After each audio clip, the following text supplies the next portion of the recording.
Good evening. Welcome to Hub. We're live to on the web to everybody. We probably have, I think we have two logged in, and I'll log in to make sure the audio works. And then we have a recording of this event. So that's great. And I'd like to, because I'm doing the AV, I'd like to introduce Susie, our board member, with some announcements. And we'll get to it. Everybody, so as you heard, this is going to be live and you can watch it, which I love doing that, so that if I miss something or if I didn't get a picture of a slide, I can go back through. You can also share it with other people that you may know that maybe can't come to this meeting. And next month, we're going to have a speaker named Charlie Van Hubel. I would guess he's Dutch because he's tall, and anyways, Charlie's a really great guy. He's been keeping bees forever out in Hood River, and I think he's going to talk about pheromones of some sort. So that is something that I think even seasoned beekeepers need to learn more about. Pheromones are really important. But Charlie's a great guy, so if you have other questions, I'm sure he'd be able to answer those too. So tonight we have Dewey. Oh, but wait, before Dewey, we're going to have elections in December this year. So December is our annual honey tasting. It's sort of our party because it's such a wild party, we have to have it downstairs in the kitchen where they have a linoleum floor, because you never know what happens at a beekeeper party. So, so we'll have the honey tasting there. Bring your honey, take that honey that is your very best honey and bring it. And there are all kinds of prizes for guessing your own honey, for having the best tasting honey, which is voted on by everyone. And also don't eat a lot before you come. Certainly don't have dessert before you come, because you're going to get overloaded with sugar and honey. So and we'll also do elections at that meeting. So, and tonight we have Dewey, and we are so fortunate to have someone of Dewey's caliber and knowledge level that lives in the Portland area. A lot of bee clubs don't have anybody like him. So Dewey was a professor at the University of Delaware in the extension program, I believe. Is that true? In extension? Extension teaching research. Yeah, teaching, research. He now is working at Oregon State University, and on their master beekeeping program. And I think in the honeybee lab also. Dewey pretty much developed the master beekeeping program in Oregon, which is one of the top master beekeeping programs in the nation. It's a really rigorous program. And if you have this book, Dewey wrote it. So it's kind of the Bible on beekeeping, and for all over the world, and especially in Oregon. So Dewey is going to talk about winter preparation. So welcome, Dewey.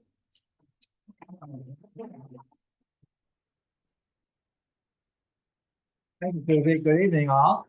A lot of familiar faces. I'd like to thank Brian and Liz for entertaining us for dinner this evening. Katie joined us, Jessica, and I guess as well. So had a good crowd. We said we'd like to bring the fun back in beekeeping, so maybe we'll have some fun tonight, I hope, with the presentation.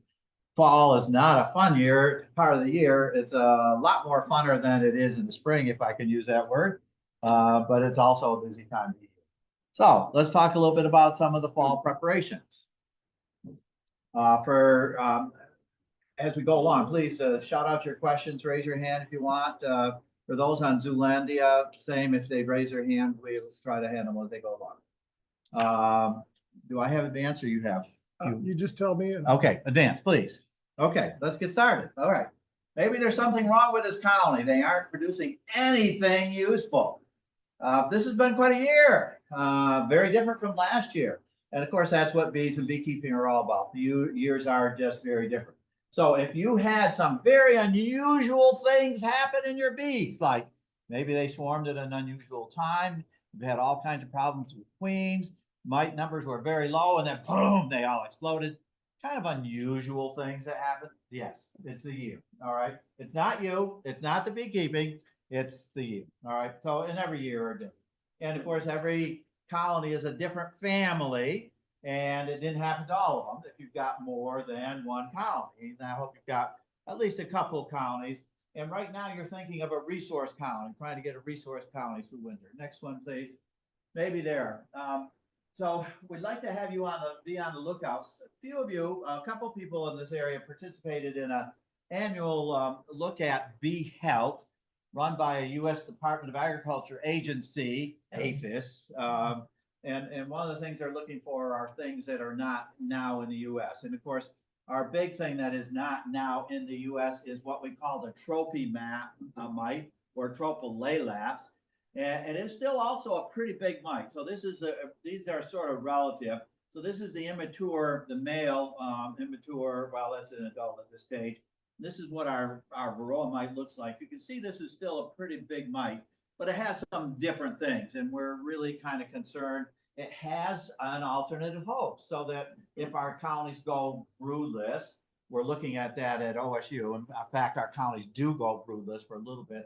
When it goes broodless, it has still the ability to be able to survive. Our varroa mite survives on the adults, all right? At one time, we had a fly that looked a lot like a mite. I had a student way back in Maryland days that did a thesis on that. And there have been some reports of this trophy mite moving to different parts of the world. Most of them are false. Most of them are false based on these other mites. I had another student that looked at mites in beehives, and we found 40 different kinds of mites in our ordinary beehives. Now, this was in Beltsville, Maryland. What we might have here, we've not looked at. Most of these are pollen mites. There's lots of mites in the world. And one of the things we learn in beekeeping is that bees have lots of things on them and in them, pathogens, but most of them are benign. And so we're dealing with a mite, the varroa mite, that is not benign, that causes some serious problem, but the vast majority of mites that you might possibly find in a bee colony are benign. They're not creating any problem. In fact, are just there because bees are bringing pollen into the colony. Okay. Are you a mason bee beekeeper? Anyone have mason bees? We know this time of year, if you're looking at them, you'll find some of those nests have a huge number of mites. So mites are just kind of one of those general pests. Okay. So here's a bit of an idea. So fall is all hands on deck. This was us yesterday. I didn't make this colony up. We're doing evaluations. You may have heard that OSU has a big study on EFB, European foul brood, one of the pathogens and one of these bacteria. Bees have lots of bacteria, like we got lots of bacteria, but there are a couple that are real serious. And European foul brood can be, for some colonies, a serious issue. And it's sort of endemic. It always appears. And so we've got a big study of following bees from almond pollination through blueberry pollination, through other pollination, to this location yesterday was this time of year, the commercials bring all their bees together in one place. So it's a holding yard before they're going to be put on trucks to take back the almonds. So we're following those. And so what we do is a complete evaluation of something like 1,600 colonies. We didn't get quite through 1,600 yesterday, but we got through a bunch. Okay, so my hands are still a bit swollen from them. Okay, all hands on deck. Question for you. How do you define success? Next. Do you say consider your bees and keeping your bees, your beekeeping objective, next please, as product, what you're after, honey? Most of us do, couple colonies backyard. Is your reason for keeping bees next? And finding success as getting them through the overwintering period. It's a challenge. It can be a challenge. This year's going to be a challenge. Last year it was easy peasy, right? Everyone had survival last year. Then we're not all going to have all of us that are going to be quite as successful come this coming spring. Next, please. Could it be because you like bees, you are understand that they serve a purpose over and above all those things that they give us, the beekeeper, for our neighbors, our wildlife, etc., in their pollination service? Is that the reason you keep bees? Or because you feel that this you can do your part? All right. So there are several parts that we can do. We can be beekeepers. We can keep mason bees. We can help other bees, the native bees. We can provide habitat. We can work with other people, communities. There's a number of things that we can do. One of them certainly is to keep colonies of honeybees. And many of us feel that part of what we might be doing is part of that reason in terms of what we might define as success. Do you see yourself in here? Who else has objectives that they talk about in their bees and beekeeping?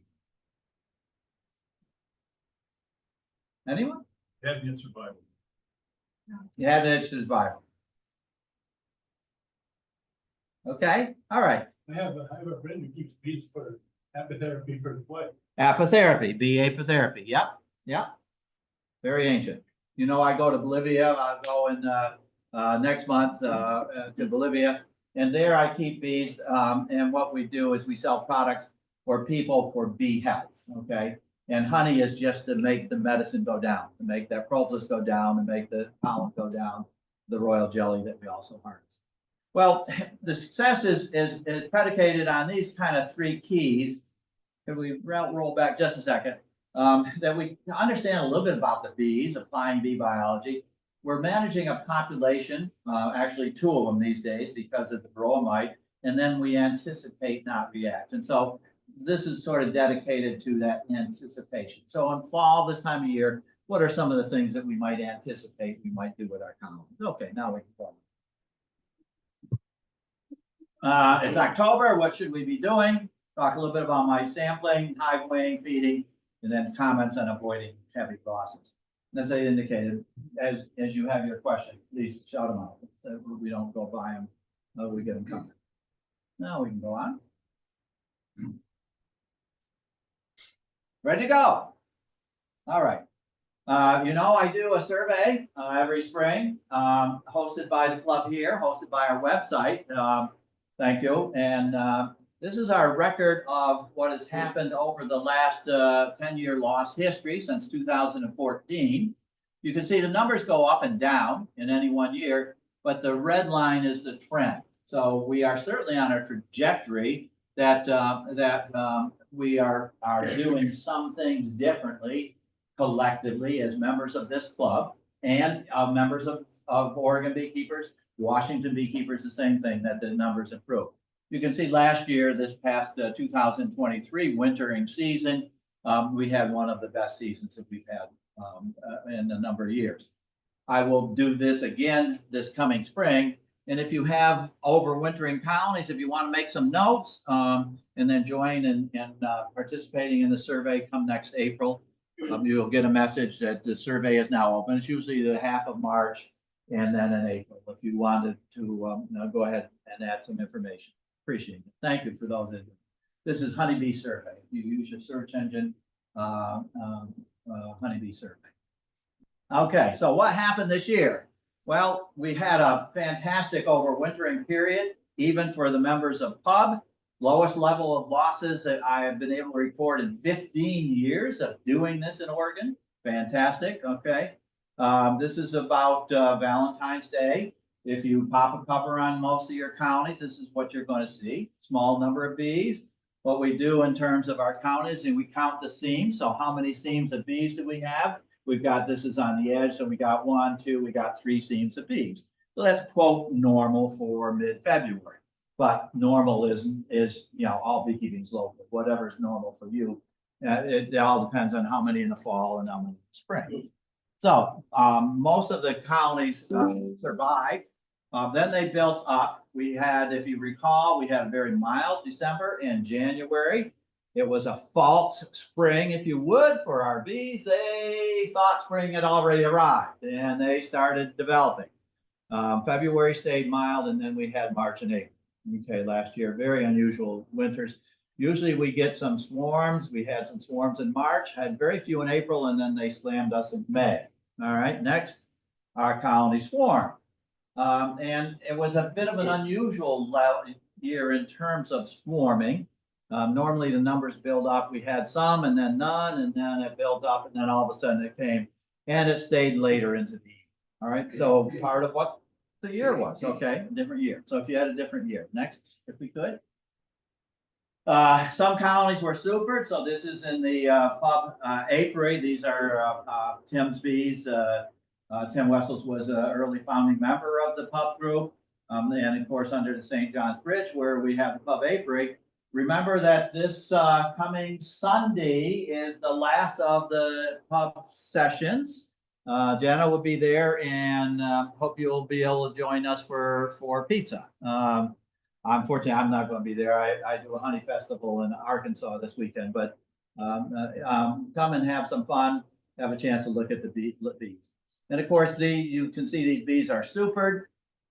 Then after that, we pulled the super. So here we are coming back from the pub apiary, our 2 colonies. We put the supers on the truck and brought them back. Next, please. We then extracted the honey and in barrels. They actually extracted in the kitchen this year of those there. So this is a few of the barrels. Couldn't show you the whole picture of the barrels that we had from our pub bees, but here's a few of them. Here's the beeswax there in front. And then next, now we've got the super stored for next year for our pub bees. All right. And I think this is probably what your super storage looks like. Something along this line, right? Yeah, more or less, right? So what is it that we're looking for? So let's go the biology route initially, be keeping all those different things. But let's look at the biology first. In October, bees are organizing their nest. They are very intent now. The nights are cooler, and that's part of their key. And of course, there are fewer resources. We know fall resources are different resources than the spring resources. And our bees know that too. And so they know they're in tune much better than sometimes we are with the season. So this time we say they are rearing bees that are going to have to live for the entire overwintering period. We call those bees fat bees because in fact what they do is they have more fat body. Doesn't mean they are fatter bees. Fat body is an organ in the bee's body. And it stores the 2 things that bees need. It stores the protein and it stores the carbohydrate in different forms, all right? So that's what is in fat body. At this time of year, the mites are also after that same fat body. So the bees are storing it. The reason they are able to do so now is their normal job as a young bee. So as a young bee, you come out as an adult after that 21 days of development. You come out and your first job is to do very simple tasks. You roam around the colony, get used to this home, get used to the smell, the darkness, the heat, and everything else. And you also then take some food. You take some food from the stores. Then the second job that you then graduate to is to be a nurse bee. So nurse bees feed the young bees, the developing larvae. Well, this time of year, colonies don't have very much larvae to feed. So instead of using that resource of what they've been feeding on in the bee colony, the bees then are able to store it in their abdomen, where the fat body is on each of the segments of the abdomen. So that's what we call those fat bees. And it really results because all that nursing activity is not a major activity for them this time of year. So they're storing that, and that because they're not using up their body resources, the very resources that they're feeding on, that's why they can live a longer period of time. So they're able to suspend the normal aging process because they're not doing this nursing, this heavy nursing activity early in the spring. Okay. As it gets these colder nights, what it was, some places hit the high 30s last night, low 40s certainly. Then they're starting to go into what we call clustering. Marvelous, marvelous part of the family's behavior, and that as it gets colder, they get closer and closer together. And we call that behavior clustering. And the cluster is not a random occurrence. It actually has a structure, just like a swarm gathered in the tree. That has a cluster, so too does clustering. And right now, they're going to attempt to cluster around their brood, their remaining brood area. If the brood is a couple of frames up here and a couple of frames there and a frame down here, they're going to have difficulty doing that organization and that clustering as the nights get colder. So what they are doing is they are organizing the queen to where she can continue to lay eggs. So they're organizing a brood area because now the cold nights say you have to cluster in their behavior. And clustering starts kicking in at the 50s, the high 40 degrees. And certainly the colonies are getting that temperature now at night. So it's all related in terms of rearing a brood, not feeding much brood because there is less of it, and doing this clustering behavior. So now they're sort of condensing all of this and clustering with the cold. They're going to survive on winter. So if we pull out one of our frames from our colony, we might find this colony. And I talked about fat bees. The other fatness of beekeeping, of the bees' life, is fat colonies. And fat colonies are those colonies that have abundant level of resources. So hopefully the bees are going to set up to something that looks like this, all right? Early October, we haven't had too many cool nights. You might not see exactly this. Our season, for example, blackberry blew much later this year than normal. So it's going to quickly catch up with some colonies. What we like to have is as a central area where they're going to rear their brood. So the blue bee here is brood, the blue area. And hopefully you don't find as much, but what is going to, hopefully you're going to see this month setting up is the brood a little bit into a second box and in the first box. Now, you might not have two boxes, or you might have top bar hive, or you might have wary hive, which are not where you're not looking at it. But if you did have a chance to look at, this is what you're going to see set up. Last month, it was this big. What you don't want to see is they're setting up this higher. What is hopefully going to happen with the clustering, the bees are going to keep a part of their colony warm, and then that warm air is going to escape because it's not a tight ordering of the bees. And that warm air is going to escape, and we're going to get set up to have a heat sink in our colonies, okay? So the nice thing about two boxes or wary hive that you nadar'd last year, top bar hives are a real challenge because this doesn't happen. Is you get the brood area in the lower part of the top box and into the lower box. The bees do that. We can't do much about it. And then the heat sink can set up above that. We're going to have to take that queen excluder out. If you have harvested the honey, you no longer have a honey super on. Maybe your bees didn't put anything in a honey super. Maybe you didn't have it this year. All right. You can leave it as insurance if you are not going to want to harvest it as well. But you need to try to get the queen excluder out. And then the other thing we're going to try to do is the heat loss from these bees is through the roof. It's through the top, not through the side. Okay. So what we're going to try to do is insulate that top. And I'll come back to that particular point. So fat bees, fat colonies. Hopefully, does anyone's colony look like that? Bill? Look perfect. Like that.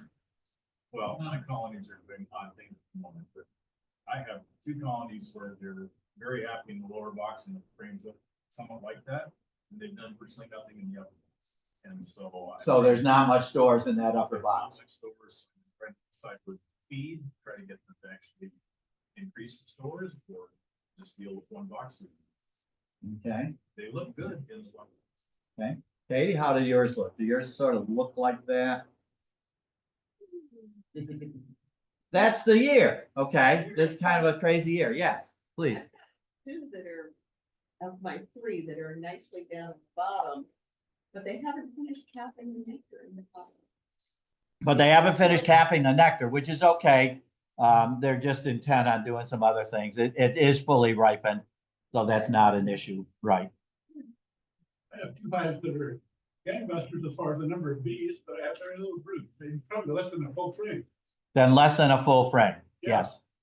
yes. We've had unusual years with queen replacements.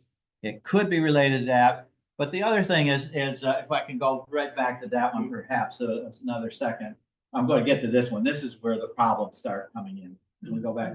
So what happened, what's happened, and we saw plenty of colonies yesterday, is that a couple of frames up here have brood and a couple of frames here have brood. So they haven't really organized this yet, and it's because we haven't had those cool leaves, all right? And we've had nectar sources that have continued on a little bit here. So if you haven't seen this yet, don't panic. If you don't see it tomorrow, start panicking. No. Eventually, hopefully the bees are going to get set up. Anyone else? Yes. One hive that's got a deep and three supers, and there's lots of cap brood in the larva and very tough super. So I'm wondering, will they eventually kind of move them into this kind? So for Zoomlandia, I should be going back over the question. So Paul, my question was, you have a standard and then three mediums, and they're finding a brood up here in the mediums, still very high, but not very much cat time. And that is, again, the bees haven't yet realized how quickly fall is coming in our land. Those are your California bees. Did you get bees from somewhere else this year? No, but that's our California influence, all right? And they're just not well acclimated for our area.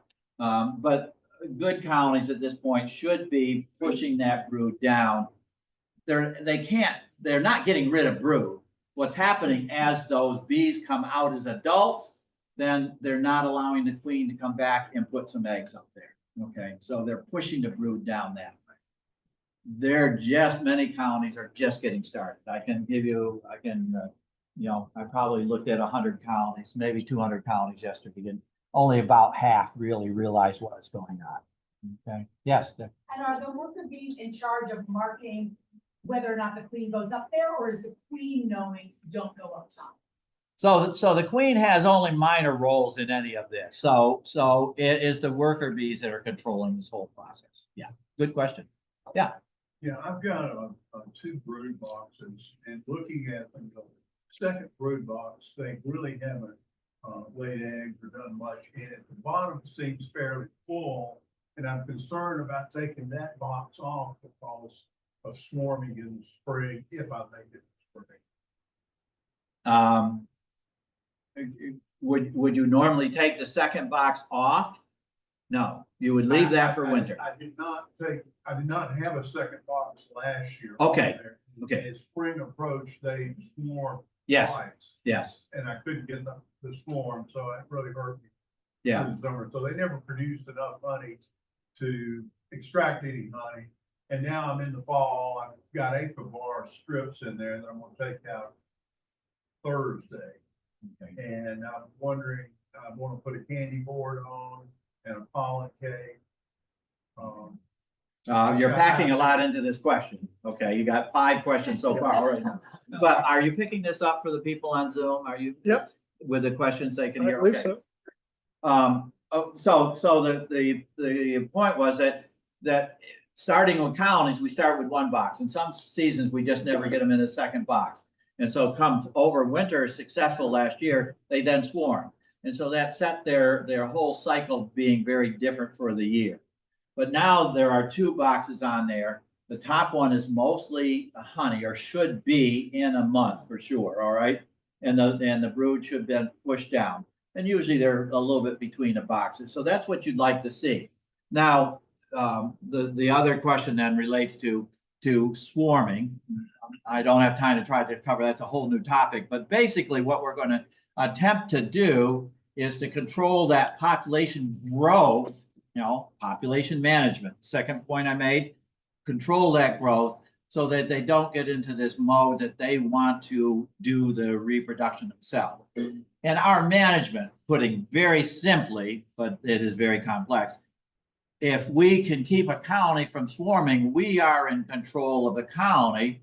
If they swarm, they are managing us. But that is a very oversimplification because there's a lot that goes into our first detecting that they're beginning to swarm or might swarm, and then what we might do about controlling swarming. All right. And at any one year, we're sometimes successful. This past year, timing was all off throughout the whole year, and most of us were rather unsuccessful with swarm control this year. Then you're talking about some of your chemical management. Let me come to that because I want to say what else we might be able to see. Question, comment? Sure, please. Right now, we have small colonies right now. Don't put a full colony out. Hive beetles, small hive beetles are prevalent right now. They're So keep your pollen patties small, that way you can manage that. If you put a full pad in there, they can't manage that. So comments were made on feeding pollen, protein patties.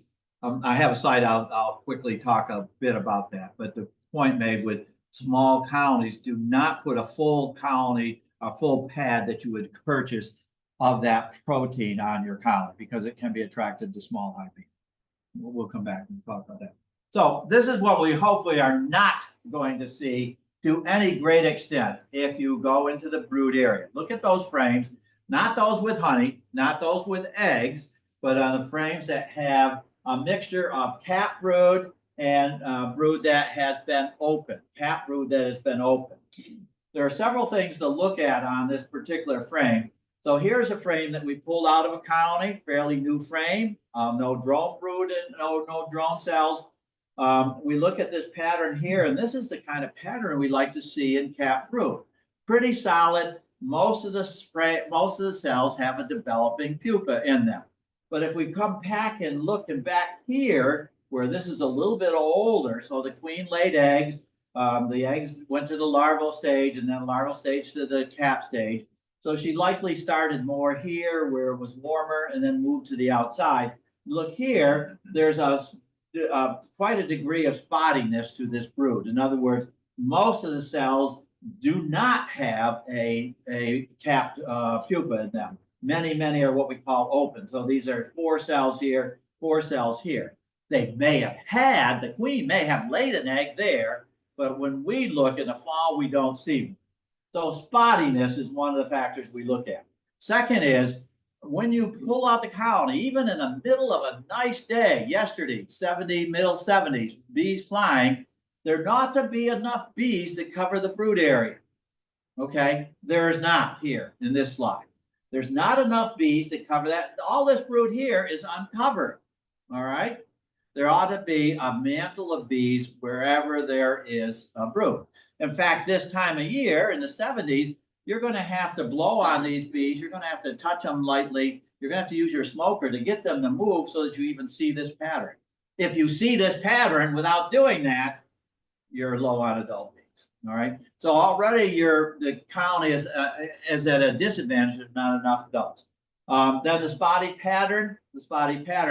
If we push these bees off, we shake them or take a look, we may see this pattern. Okay. A spotty pattern because not every cell is filled. Here, cells filled with bee bread. Over here, there's going to be some honey.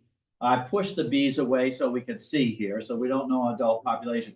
But notice among the cells that are capped, we can see white.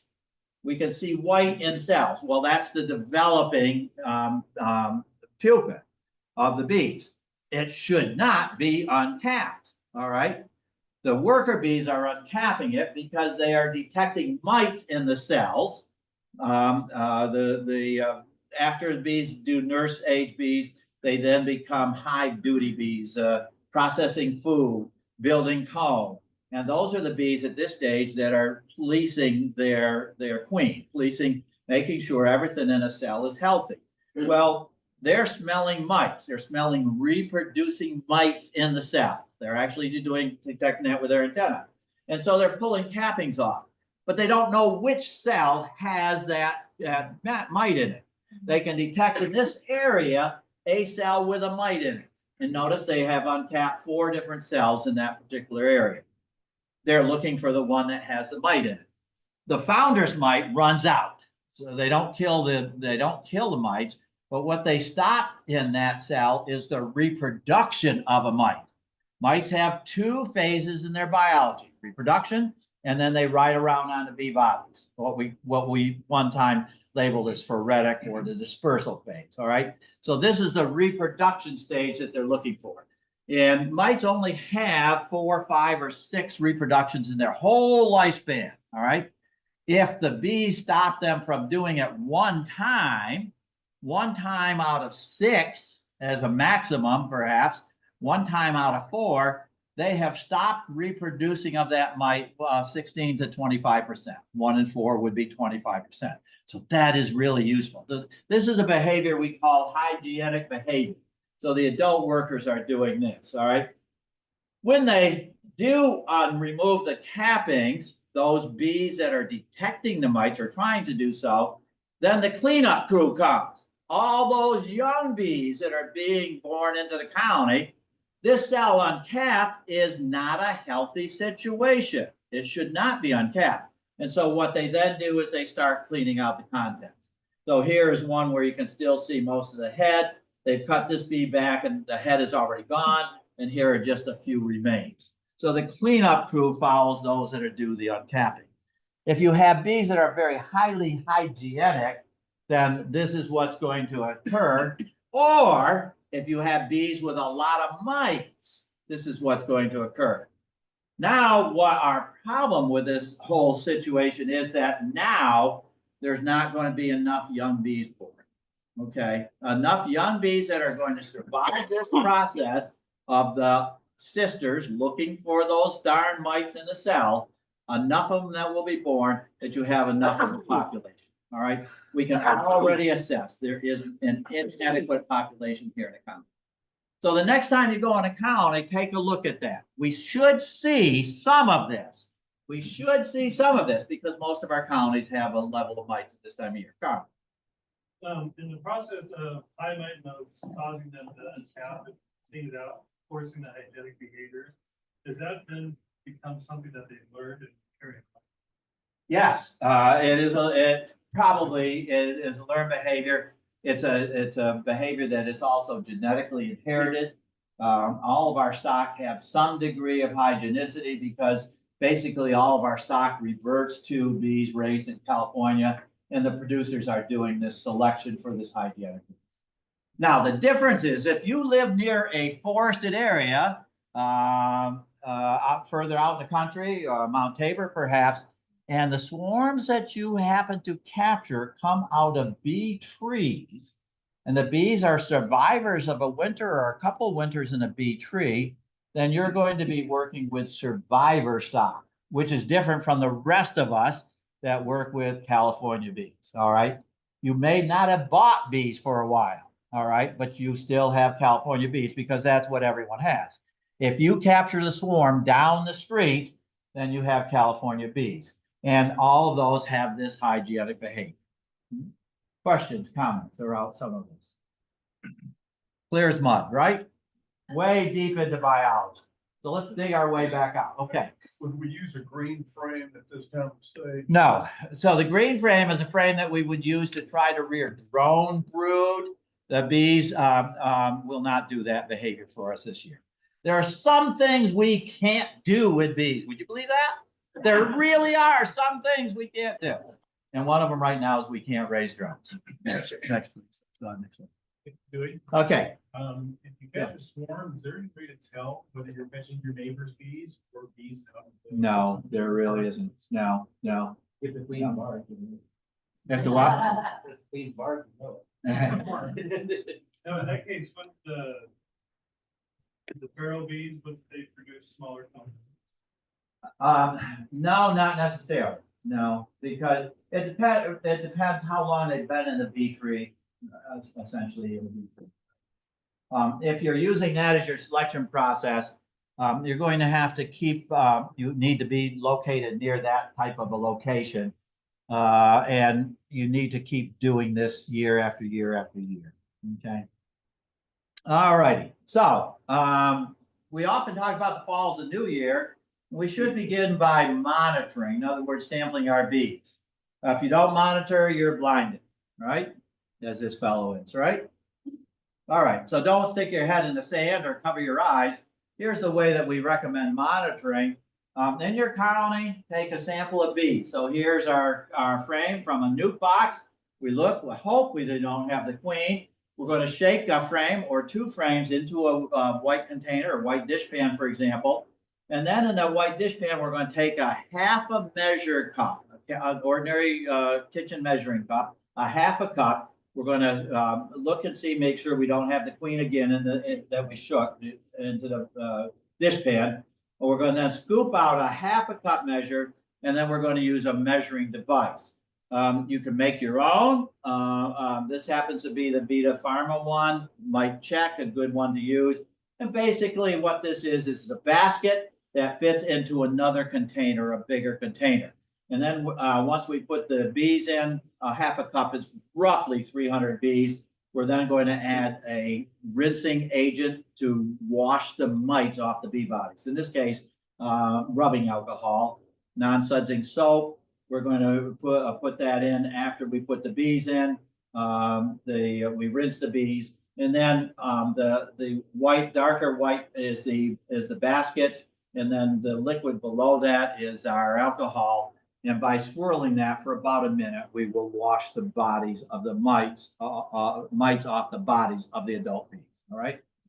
Yes. Question. Comment. I do that backwards. Put the alcohol in there, drop the bees in. Okay. I'm not getting any different results. No. Okay. No. You can put the alcohol and then put the basket in and collect the bees in. Right. And you can collect the bees directly off the comb. It's a little bit harder to get 300 into the container. So what we want to do then is use that as a monitoring. It's very imperfect. All right. Hopefully this was a brood frame. Here's the information where all of this is available. Honeybee Health Coalition. Use your search engine. We have a new 8th edition. We should be asking our colony not do you have mites, but how many mites do you have? And so that is an estimation, very imperfect estimation. But what we're looking at, if 300 bees, we're looking at how many mites come out in that liquid in the bottom of that container.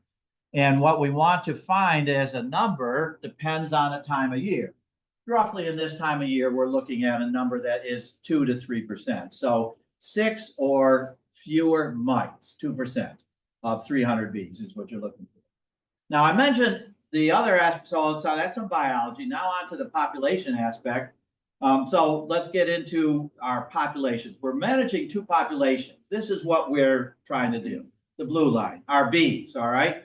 They're now at a population decrease period in their lifespan. They're going into, quote, a dormant period. They're not dormant like a bear or some other animals. They're in that clustering stage. Next spring, when pollen becomes available, first of the year, they'll start increasing. Once they get decent weather, they'll increase very dramatically and then reach a population peak. What we do with our population management in bees is we hope that this population peak coincides with colonies that have expanded in the 2 boxes completely, are filling most of the frames with brood, and then we can put some boxes on top or super up above, all right? So if we build the population up, we can go ahead and super. Now, the other population we're managing are the mites. So this is the orange one.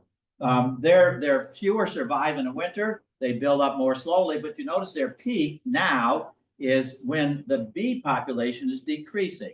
So in a number of our colonies, mites are still increasing in their number to their population peak. Our aspect of control then for bees is to keep them from swarming right here at this period, all right? Build up that number, all right? Now have enough population so they can build enough bees to live through the dormant. With our mites, our typical management has been at this intersection now, August, September, particularly October, when we're trying to do our management. Next, please. What we should be thinking about, rather than having a very high mite population in our counties for overwintering success, is a lower population. All right. So how are we going to arrive at now with a lower population? Next, please. Term that we learned during the COVID pandemic is we want to flatten the curve, stop the spread of the virus to more people, right? So we want to flatten the growth curve of mites. Where do we do that? Not now, because they're going towards their peak. That's that engine that's churning down the track. We're not going to stop that. But if we stop that, slow that engine way back in the beginning of the season, then their numbers will arrive at a lower number. So that's what we're talking about, management of bees, management of our mites. Question, comment on this at all? Yes. I'm close to the comment this last one on a Facebook post, but don't wait until you see disease before you treat for mites. One of my mentees didn't want to treat this year, new beekeeper. And so on Monday when we were there, I said, let's do an alcohol wash, to be sure. And he didn't want to, but he didn't have alcohol, so we got gin. So we tested one strong colony. And weaker one, and 37% lighter. And you know, there's a reason why it's in colony. But sometimes we wait until we see a problem and then realize it's too late. Can we flip back to that? Go back to that one. So the point made is that a person wasn't treating, did the alcohol content here. This is what I say. Now is when we're typically thinking of attacking this problem, and found that the mite numbers were very high. Why? Because this peak of this population of mites, it's inevitable. This is what's going to happen. All right. Just as the bee population is inevitable, this is what's going to happen. Unless the bees swarm, okay? Or with mites, unless we do something, or we have bees that are doing something that keep that mite growth at a lower level. Good point. Thank you. Question? I heard that you're doing these mites back in the day, and you can put those on the later. Great question. So yes, I started beekeeping so many years ago. We didn't have mites. It was much easier to do. We managed just bee populations. In fact, if you didn't do anything, you still would get some sort of a harvest. Will they go away? What we need is either weaker mites or stronger bees. And there is some work going on in both of those. However, in our lifespans for most everyone here, except youngsters like myself, that's probably not sorry. We're going to have to face them. How are they making weaker mites? So how are they making weaker mites? What the issue is, there is a honeybee population that has this mite normally, and it deals with this mite.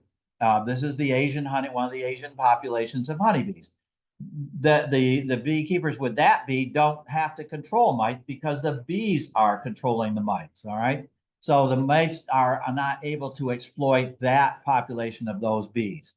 So what we need to do with our European bees, all our imported bees, we need to either strengthen the bees or weaken the mites so that they don't do this devastation to bee count.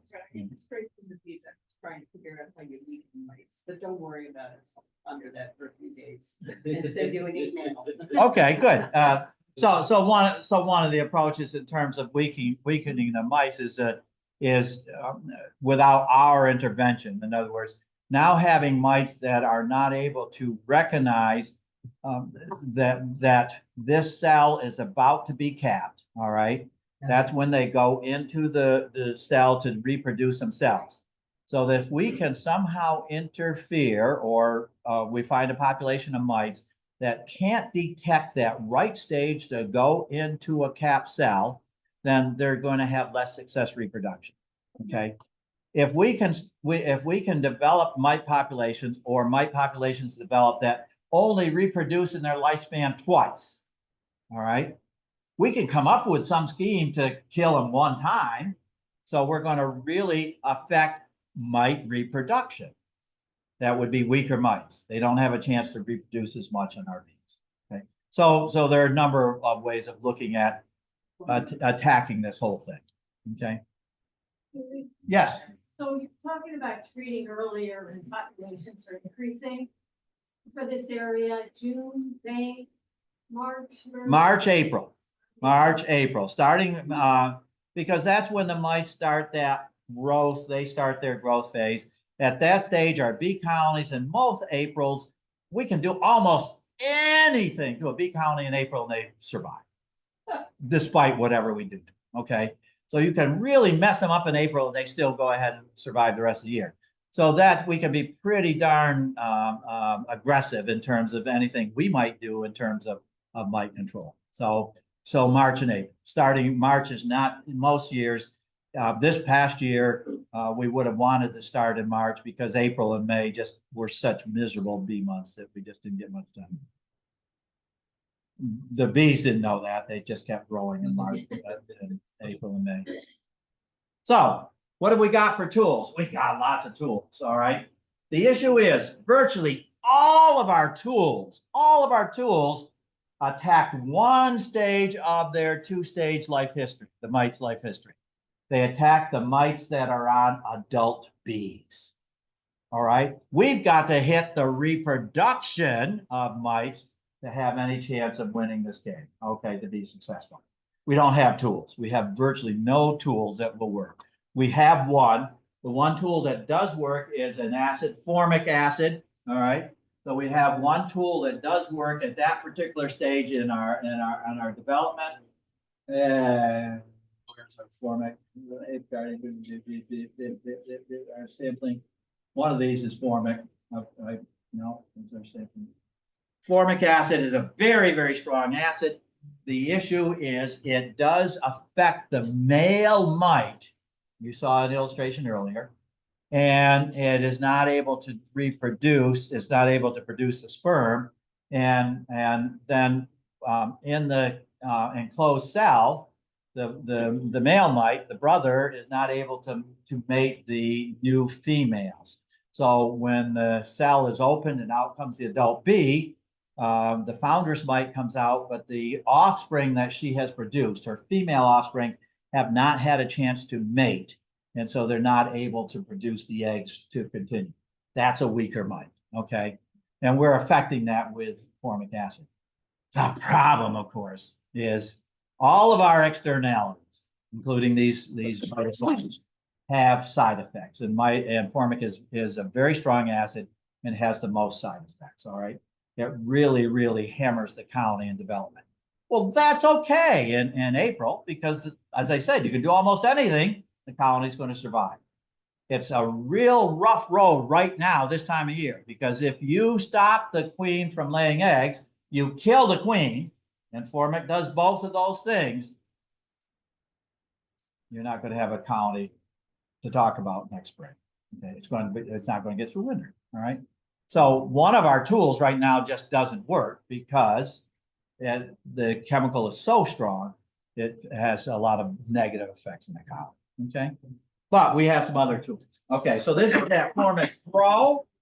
The directions indicate 2-pad treatment, so you can see the 2 pads. All right, you take these out, you're going to get this strong whiff of the formic acid. You've got to use gloves.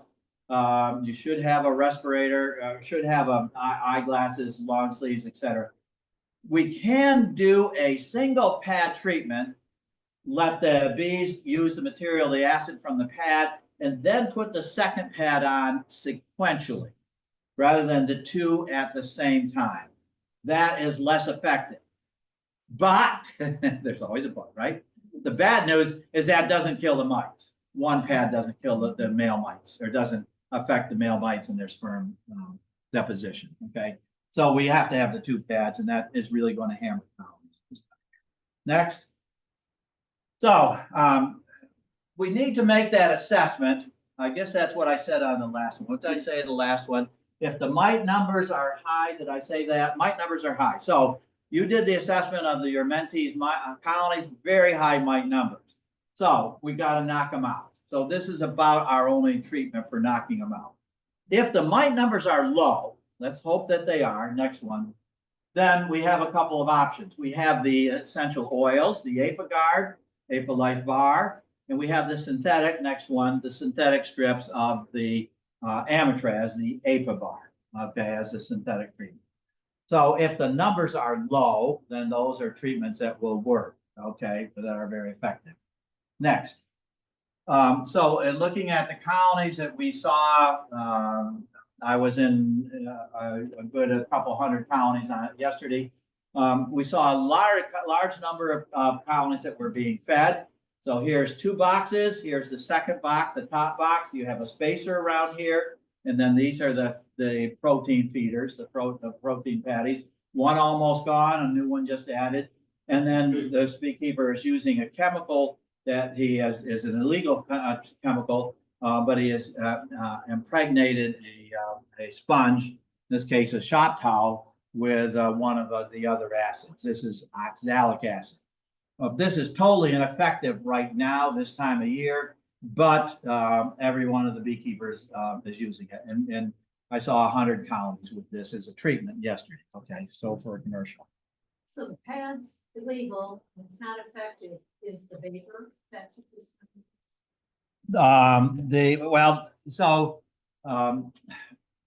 We don't actually know how this acid works or how the formic works or how the essential oils work. The essential oils are vaporizing, the last slide. This one, we believe that bees actually have to walk on it and it gets into their system, internally in their system. We think that's how it works. Go back, please. So unfortunately, we're not sure how these things actually work. There is, however, good news.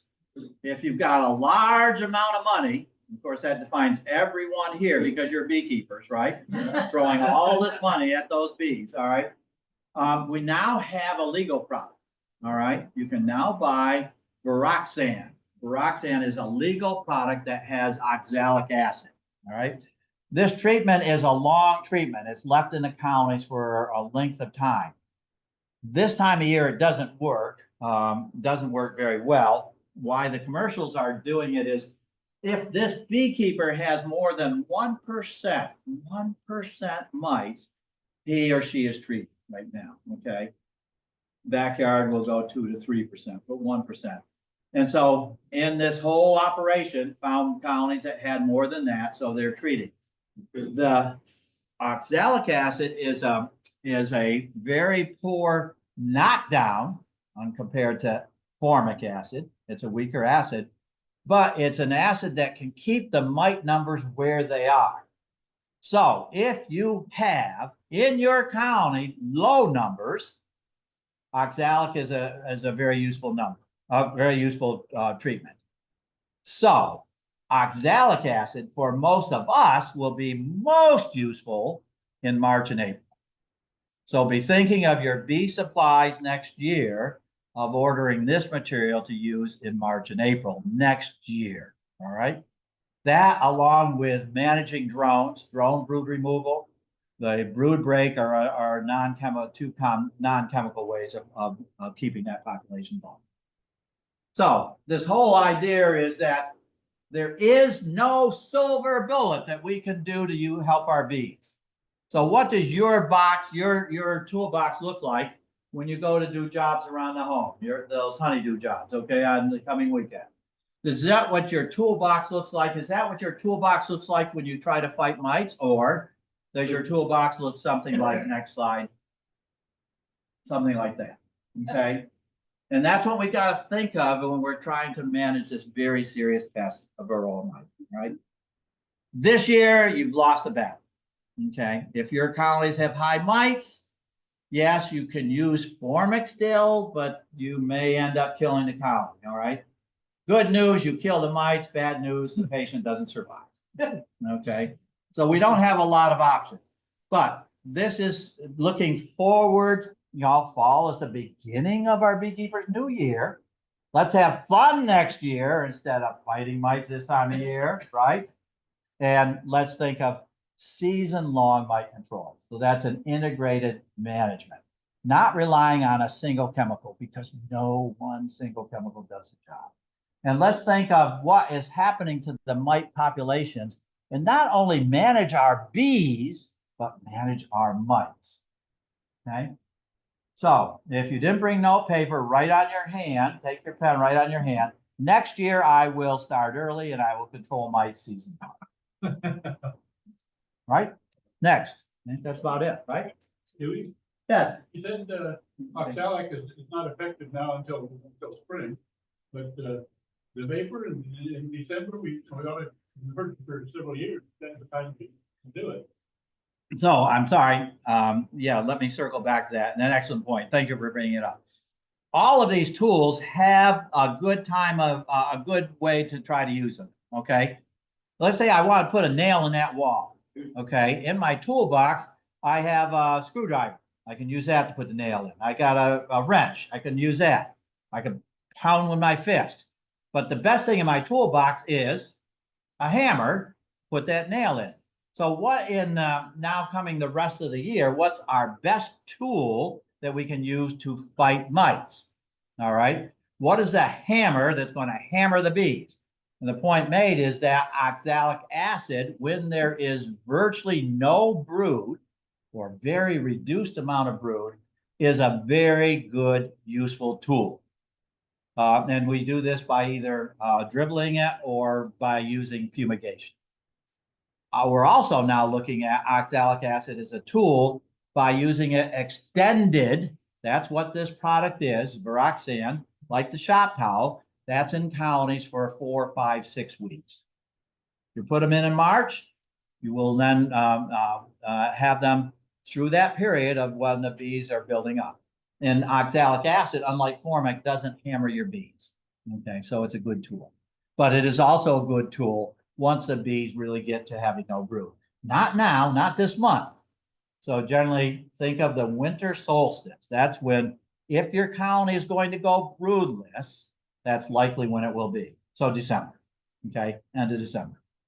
So unless you're going to do a vaporization every 3 to 4 days through the entire brood cycle, you're not doing anything with vaporization right now. So you can do it, but the problem with those backyard beekeeper is do it once or twice. Oh, we got him, we'll stop. It does nothing unless you follow the 3 to 4 days through the brood cycle with the vaporization. And the problem is that so you have to continually, and we get tired and can't do it. That's where we come to the problem. Yeah, well said. So that's trying to put in that nail with a wrench or a screwdriver. Yeah, well said. Well pointed out. So these tools have their uses. All right, and part of our management is learning how to use them. Yes. How early would you start the Viroxan if you can? March. It's not too early. It depends a bit on the year. Depends as the bees are building up. If you see mite brood, okay, mite brood in your colony, particularly capped mite brood. How do you tell the difference? How do you tell the difference in a capped mite, a capped drone brood? Did I say mite brood? Capped drone brood. Thank you. Capped drone brood. How do you tell the difference between that and a capped worker brood? Size. They're popped up. Okay, so if you see capped brood, it's time to start. Because the way the mites are so successful in our European bees, one little thing that they know all about in bee biology. If that founderess mite goes into a developing drone cell just before capping, she can reproduce herself 2 or 3 times. If she selects a worker cell, she can only reproduce herself once. If you're anything in a self-respecting mite, you know the difference between 3 and 1. And so where do mites reproduce? They reproduce in the drones in the spring, because our bees only raise drones in the spring.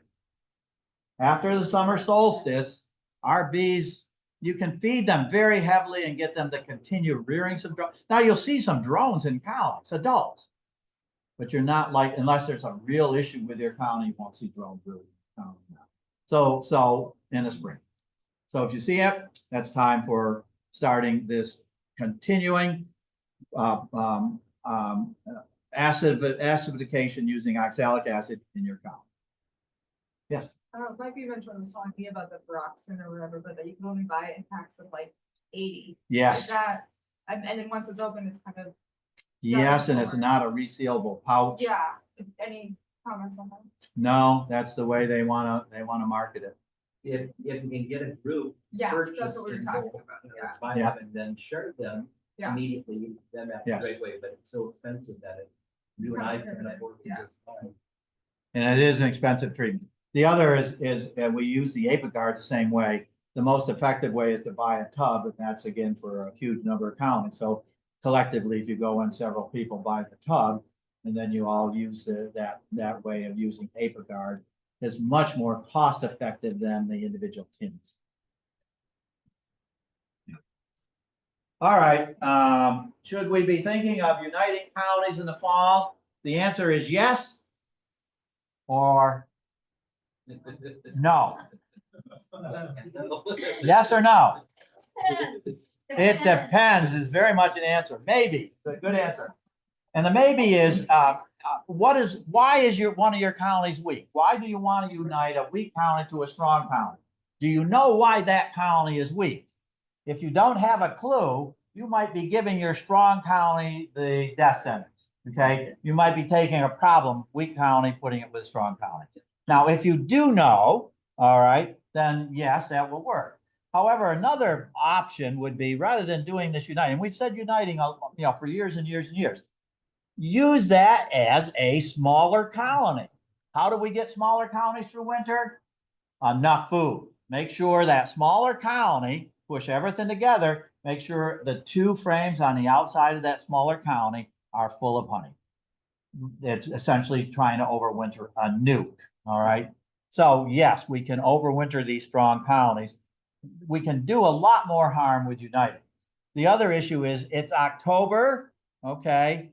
Do you know what our temperatures are going to be, our rainfall is going to be for the next couple of weeks? The weather people are going to tell us, but they're wrong, most of the time anyway. So we don't know. So we can right now, from now on, do more harm than uniting. Do your uniting in the spring. Bees are so forgiving. They'll go with the flow. They'll say, oh, that beekeeper doesn't know what the hell they're doing, but we'll give them some bees anyway. Okay, some honey. Susan, follow-up comment now. I have a weak hive and I don't replace bees, so I know I shouldn't have replaced her.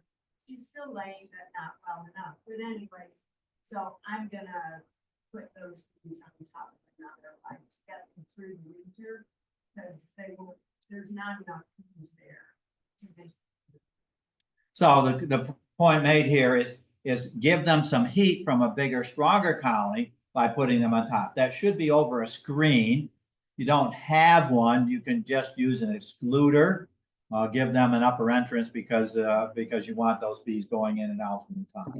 So conserve the heat from down below by it going up into the weaker colony, but then insulate above that. And same with requeening, great idea. However, it's too late in the year, and we really cannot get queens. If you hear of a queen and you've got a queen that's not doing well, last month we could have done some requeening, but it's getting a little bit late to try to do it this year. I was hopefully to be here for the September meeting. That would have made more sense. But I think Judy talked about requeening and things last. Did Judy sure talk about some fall stuff last time? No. Products of the hive. Products of the hive, that's right. Okay, she had a different topic. Okay. So remaining tasks. How is your county doing for food stores? And again, it depends on the size of the county, but we'd like to have colonies with enough honey to get through winter. Okay, simple statement. So how much is that? Well, roughly a box. If you use shallow boxes, medium frame boxes, full frame boxes, think of roughly a box, all right? Or the equivalent. So if you've got a couple frames down below, 3-4 frames up above, that's kind of 5-6 frames, the equivalent of 5-6 frames, pretty much full of honey. All right. We will also have some frames that'll have bee bread. So how do we get that?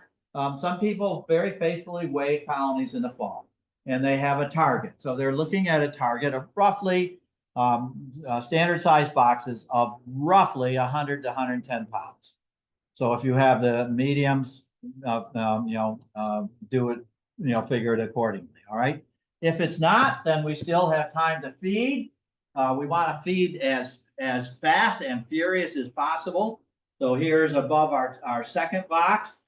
We have a rim around it. We have then this feeding port. This is right above the frames. You see we've got 4 jars. And the reason why 4 is because if the bees need that feed, they will go through this quart mason jar tonight, okay, or in a day or so. So put 4 on, look twice a week to try to continue feeding. Rule of thumb, if they're taking it, they probably need it. Sugar water honey is a good honey to overwinter on. It's kind of a bland honey for us to taste, but active, but good for them. So proactive. How are we going to avoid heavy winter losses? What I've been trying to indicate is anticipation, trying to be proactive in our management. And anticipate then the unanticipated. Questions, comments? Anyone with their hand raised up? That's the question here. Question coming in. Let's take this one first. Yep. Question from James Chapman. Would you suggest when to employ Formic Pro after multiple OAV treatments during December? So when would we use Formic? Again, we can use it in the spring if our mite numbers are low. So Formic really should be predicated on you do a sampling and you find mite numbers high. Then Formic will be our tool. It works very well in the spring of the year. We can do it also in August because that colony still usually in our August has a chance to survive. This time of year, again, you may kill some mites, but your colony will not survive. So in the spring, when the mite numbers are high, and they're not going to be high in April and May. So this would be roughly June and July and into August. So those 3 months are the ones that probably this very strong formic acid is the best tool, the best hammer to put that nail in the wall. Okay, yeah, question. I'm a little bit say, but you talked about not using Formic Pro this time of the year. I put on too high, I loaded them up on Monday. Did I pull it out? Too late. So if you did it for a purpose because your mite numbers were high, yeah, no, I would go through that cycle. If you put 2 pads on, it's roughly 2 weeks. Sequentially, you go roughly a week, week and a half, and then you put the other pad on. I'm not knowing what the weather's gonna be like in 3 weeks. I put 2 pads on. Put the 2 pads on, yeah. So so the treatment will go roughly 2 weeks. Yeah. All right. I've always typically frozen my wet extracted supers and then stored. This year I let the bees clean them all up. Do I still need to freeze them prior to storage? So if Really? honey supers, the frames that come from honey supers, if there's never been any brood in them, there's no reason for wax moth or small hive beetle to go into them. So you can just simply store them. If you have had brood reared in them, they should go still in the freezer to kill all stages of wax moth, then double bag them for the winter period. Never knew that. Yeah. Why is that? That they use it? So the wax moth is a misnomer. It actually is feeding on all that brood, the debris of brood. And so it cannot survive on just plain wax. If you store them with the frames, full frames, root frames, that it had wax moths, and then I find wax moths in the. You'll find some random tunnels, so they'll be going through it looking for some food, but not stopping, and then. Don't worry about that. Well, we don't want to get, unless you're raising bait for fishing, you don't want to get a raging wax moth going anytime in your stuff. They can destroy stuff so quickly, very, very quickly. So try to get it under control. Yeah, they're good bait. Yep. Yeah. Another one from, no? Okay. No, but we have time for 1 or 2 more questions. 1 or 2 more, yes.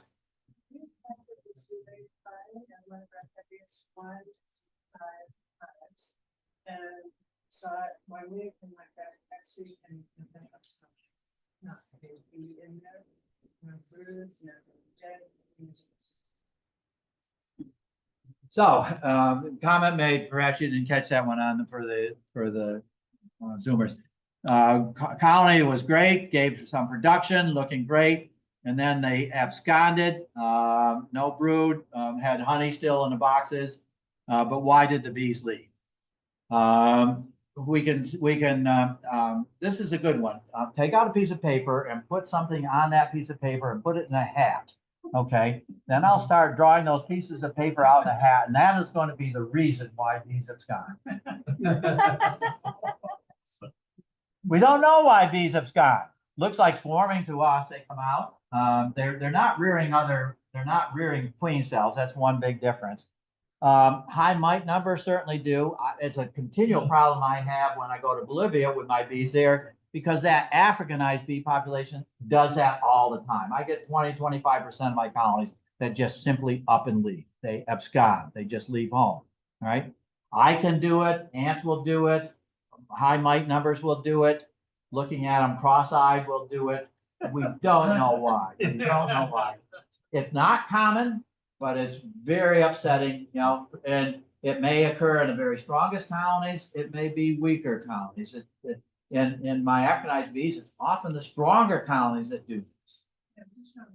It was a strong colony. Yeah. No, I'm sorry. Yeah, we do not know. It's again, I started all of this. This has been a weird year, and you now take the prize of having even weirder year now with absconding this time. Swarm call, yeah, it's gone, yeah. Carl, do we have a prize for the weirdness of the weird year? We ought to have a prize for that. Others? Have we reached One more question. one more?